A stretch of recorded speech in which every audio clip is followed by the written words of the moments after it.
Hey everybody, welcome back to Record-ology. We made it to Friday. Welcome into the Vinyl Nation, by the way. Thank you for your support. And before I forget, I've noticed that some of you guys are becoming my advocate in the comments against some of the jerks out there, some of the rude people, and I really appreciate that. That is very, very nice. They're always gonna be there, you know what I mean? We just do our thing, let them do theirs. Listen, today's show is gonna be a bit ambitious. So what we're gonna try and do, if you remember, we've reviewed a couple of times on different shows, both the stereo and the mono RCA Tape Cartridge System. I have the mono one now. I had the stereo. I'll explain that in a minute, how I ended up with this one. And it works good, but there's a little issue. So we're going to try and fix it, which is going to involve a teardown. You're not gonna wanna miss this.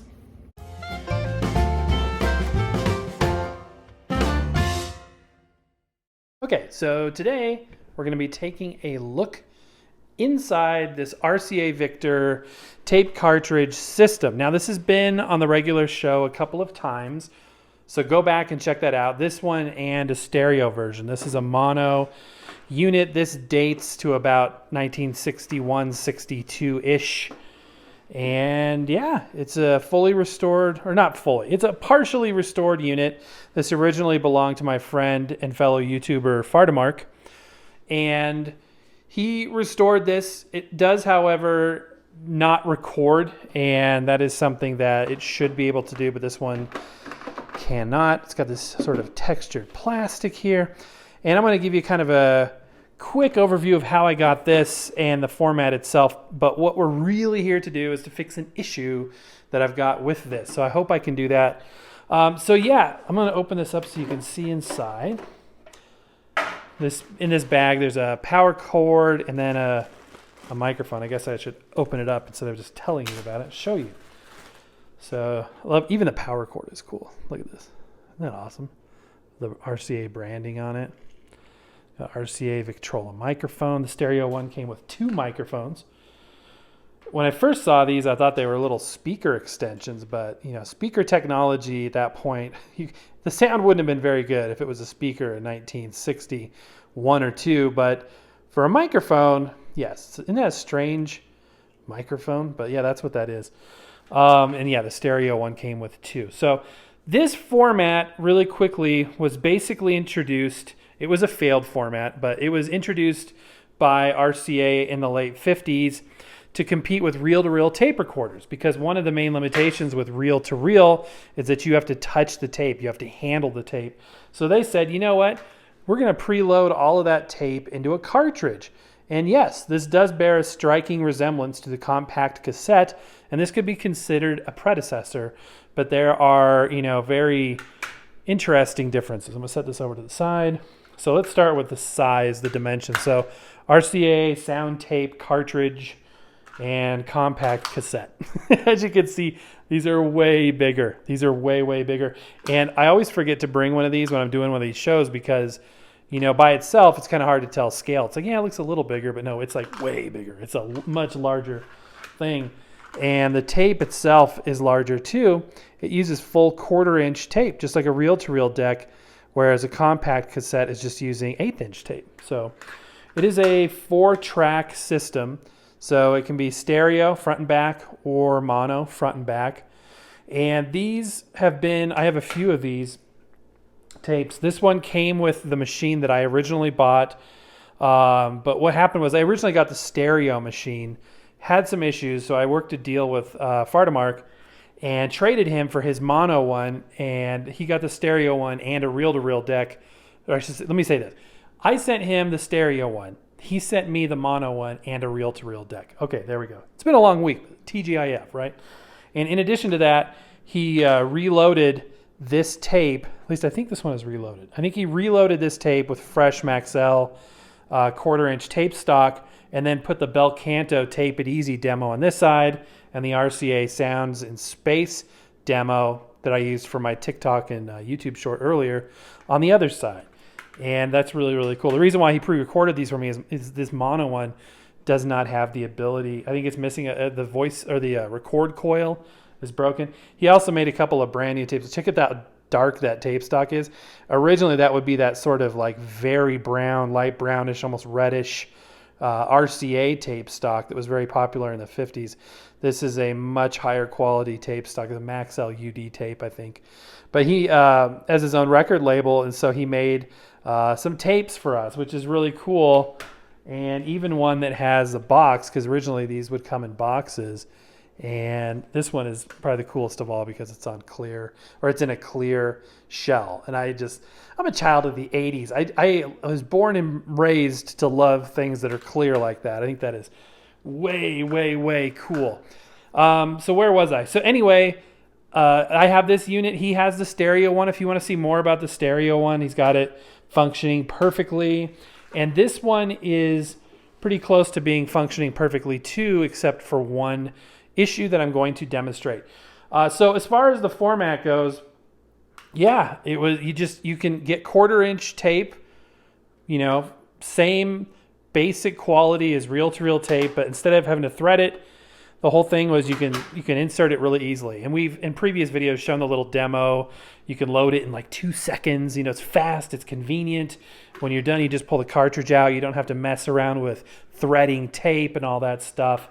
Part of this too was an advancement in the formulation, even the old school tape formulation, because this thing runs at 1 7/8 inches per second, like the compact cassette eventually would 10, 15 years later. But 3 3/4 is the top speed. So where a reel-to-reel would run, a home reel-to-reel would run, 7 inches per second, this one, or 7.5 inches per second, this is going to max out at 3 3/4, just like an 8-track tape, which incidentally also uses 1/4-inch tape, but in a different arrangement. That's 8 tracks, whereas this is a 4-track tape. It just bombed. They couldn't. It was one of those things where, from a technical standpoint, it was probably superior, but like Betamax, people just weren't ready for it. So it lost the format war. I think vinyl records are always cheaper than tape, and your average user has always been more fond of that. The tape has always been for the audio file. Let me go ahead and plug this in. So it went by the wayside, but they're out there. They can be kind of pricey, and there's multiple models. There's big console units. These little plastic portable ones are, I should say little, they are quite hefty. I think they're 17 pounds. They used to market them as no bigger than a woman's vanity case, but they are beastly for a portable tape machine. It just bombed. The market wasn't ready for it, and everybody moved on to something else. But they're out there. You can find them. They'll likely need some work. But let's give a quick tour here. So we got a mono speaker. The stereo unit had a speaker in the lid. So you would take the lid and it would stand up, and on the inside you would see the speaker and a little pouch with the cords and stuff. And my stereo unit was a cool kind of white color. This one's kind of this ugly brown, but it's okay. It's all good. The knobs up here have definitely aged. I'm sure those were clear originally. I do love this mid-century design aesthetic up here. Now that it's powered on, you can see the CRT there's lit up. When this thing is recording, that acts as a volume, like a VU meter. So those 2 bright bars actually bounce towards the middle to indicate the sound level. But with this, not recording, it won't do that. You can adjust how the tracks are being played back. It's got rewind, stop, play, and I don't think you can fast forward this now that I think about it. And then the record switch is on the other side. Again, similar layout to the stereo unit, but slightly different. There's nothing on this side except for the latch for the lid. Going over here, this knob popped off. So this knob is not original, but it just kind of goes on right there. And because it protrudes so much, it's just it just pops off, and you put it, store it in the lid when you're not using it, because I don't want it to get caught on something. But that's the on and off and volume, and you've got your input, output, microphone connections, and you can see the molding for the case would have allowed for the 2 RCA jacks for the stereo models. And then this is an aftermarket on and off switch. It's kind of loose in there. And then a speaker on and off. In the back, we've just got where the power connects. And then the sticker on there, it's kind of peeled back and rubbed off. But this is, I believe, the 1YB-20. And again, this is a mono unit. Okay, looking directly over the top here, this recessed area obviously is where the tape goes. Back here, we've got the tape counter. And then the speed selector switch, this would originally have a little plastic piece there. The tape has, this clear tape is really nice for demonstrating this, has this metal brake. So when you insert it, this bar here pushes back on this panel, which releases the brake so that the reels can spin loose. It bears a striking resemblance to the compact tape, or the compact cassette. Let's look down here at the actual heads themselves. This is I believe this might be a stereo head. It is a stereo head. So it's a stereo head. This is probably combined somewhere in there.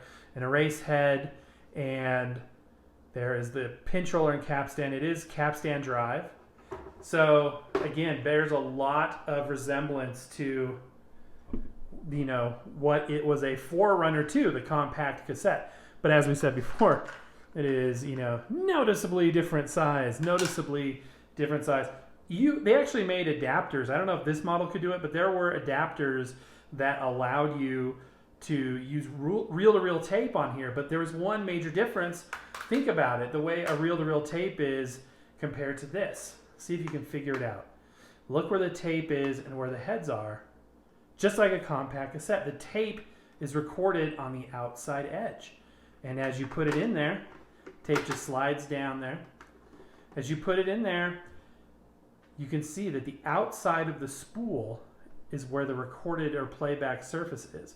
Where a reel-to-reel, the heads are going to be on this side and the playable surface is on the inside. So in order to record on a reel-to-reel and then load that tape into here, which is what he's done in a lot of these cases, requires you to flip the tape. And if you're using the adapter to realize that tape needs to be flipped as well.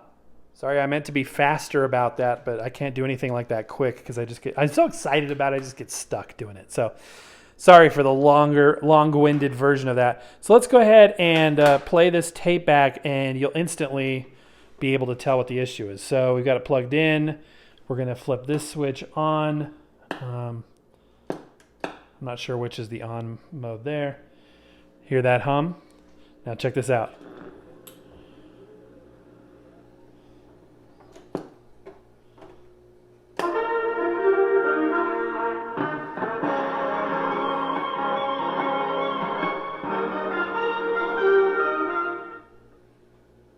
And you can just hear it like that.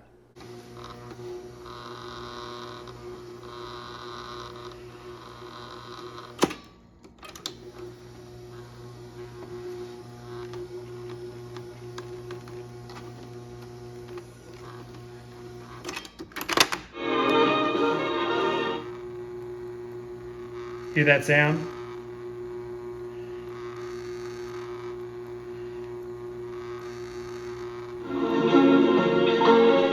Yeah, you can mask it with the music a bit.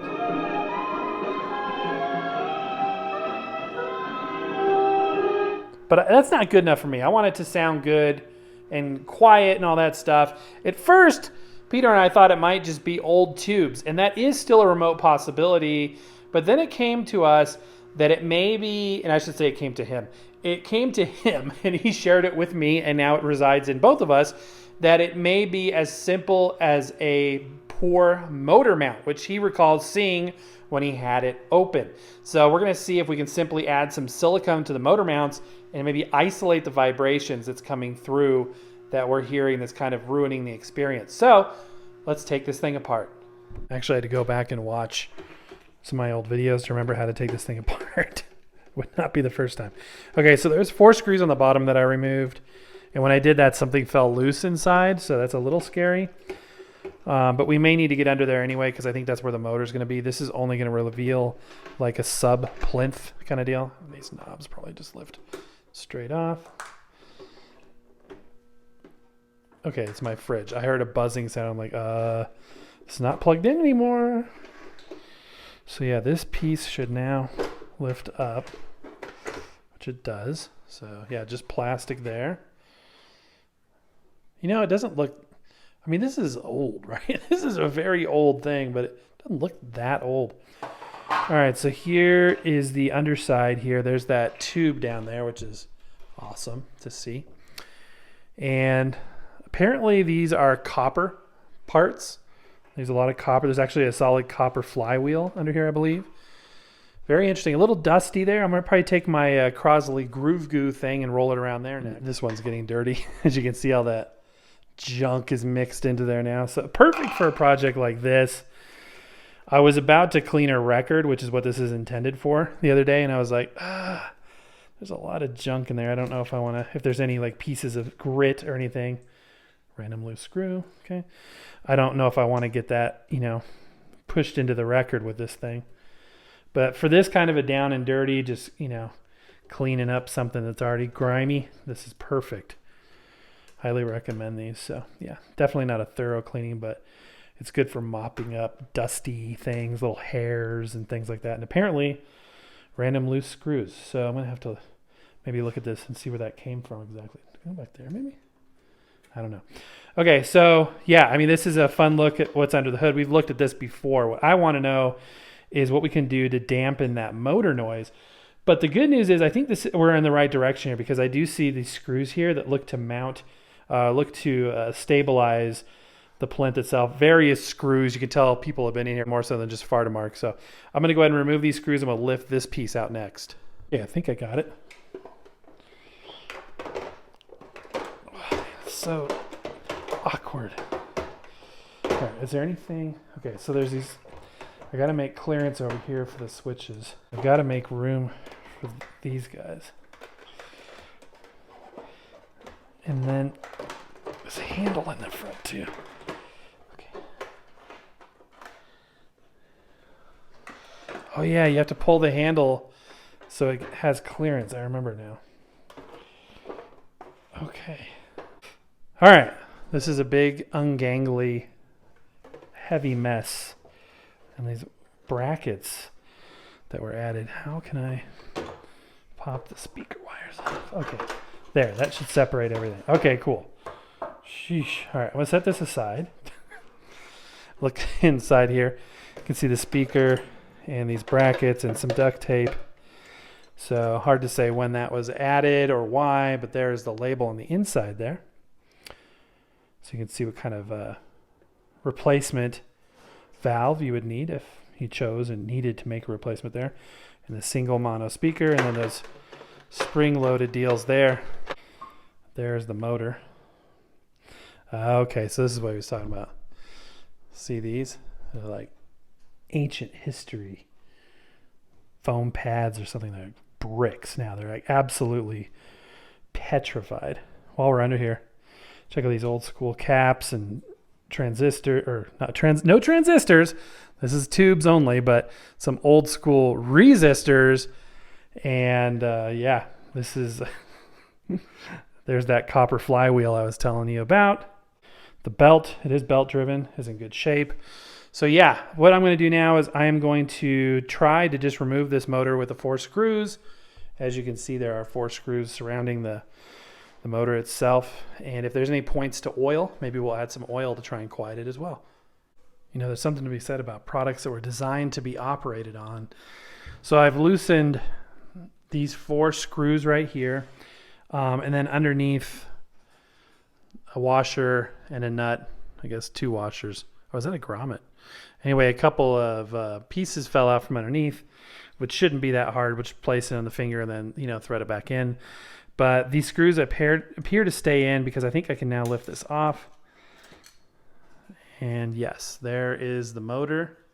That is a beastly motor. That makes up the bulk of the weight. It is a very heavy unit. There are the remaining grommets and things there. And that's hopefully the issue that we're having is the lack of proper dampening with these pieces. So what I'm going to do now is find a place to put the motor where I can rest it. It's so hard because it's so heavy and I can't lay it anywhere. It doesn't feel right. You know what I mean? It feels like it's gonna, okay, let's not break it. And I'd like to have both my hands. Okay, definitely need to look at how this is resting.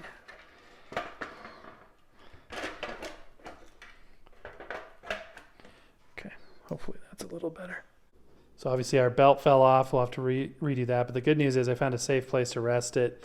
And these old dampening pieces just pull off. You can see they're just crumbling. There's just nothing left. They're just completely brittle. and those grommets are left to defend for themselves. Look at that, just completely dried up.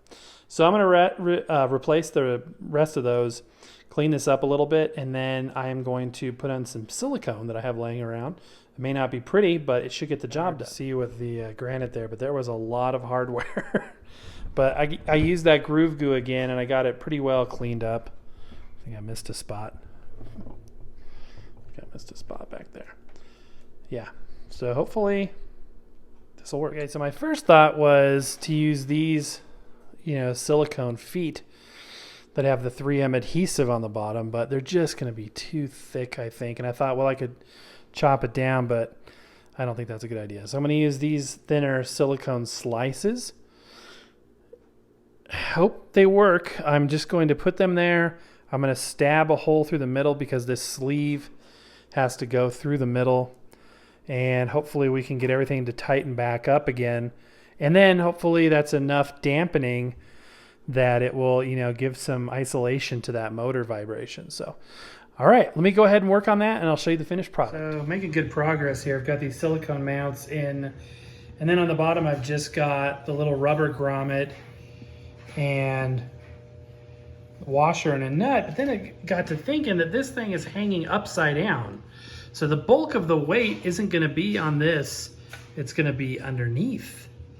So I'm thinking now about reworking this, and it's really hard to get. These three I got easy, but this one back in the corner, I couldn't even get the nut positioned back there. So I'm thinking about possibly removing these screws and having them come up. Well, no, how would I do that? That would be even worse. Okay, I got to rethink this situation here. Okay, so I managed, it took a while, but I managed to get the silicone on the bottom as well and thumb screwed in as tight as I could get it. It's not ideal, but it should get the job done.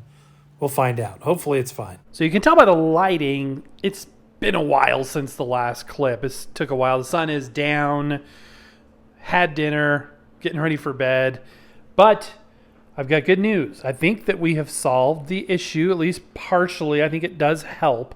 I did test this out real quick to make sure that it was at least functioning. So when I first got it back together, I put the tape in. It felt a little stiff going back in, and this is a spring-loaded little piece back here. Does feel a little stiffer than it used to, but it's still fine. But it was pinching tape and it wouldn't rewind. It would play begrudgingly, but it wouldn't rewind. And I realized I had this screw in the middle here just too tight. So it was like pinching off the movement of these supply and take-up reels. So, but now I believe we are squared away. I'm going to go ahead and flip this on, and we should be good to go. I'm on the front firing mic so you can hear what's going on. Got it all turned on. Here we go.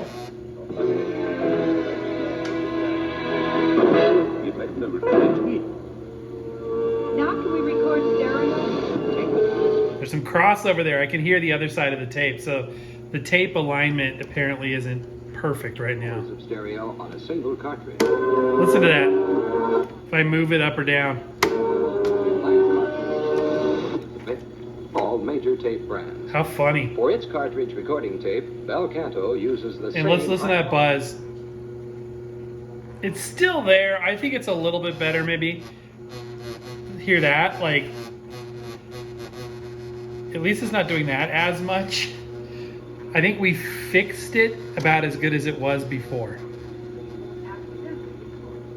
Awful quiet. Yeah, I don't know, guys. Not now. Wait until we're all through playing stereo music It's on finicky. your automatic tape cartridge recorder. It's finicky. And I think that this unit has just been a pain for everybody that's owned it, because inside I saw all weird little pieces of cork and rubber, like they've been trying to dampen these vibrations. One thing I know for sure is those motor mounts needed to go. Whether or not that was the quote-unquote issue remains to be seen. However, it's no worse off than it was before. Okay, guys, that is going to do it. You win some, you lose some. This one I think was kind of I think it was an even deal. it really seemed like those motor mounts were going to be it because they're so dried and brittle and hard. It made perfect sense. It needed to be done anyway. Plus, it was a good excuse to get under the hood and get some more experience with this really cool tape deck. I'm actually going to be getting a new tape for it here soon, another custom tape from Fardamark. So I wanted to have it up and running as well as possible. You know, one thing we haven't done yet is some direct feed sound tests. So maybe that's the next thing to do. Anyway, thank you so much for being there. Happy record hunting. We'll see you next time.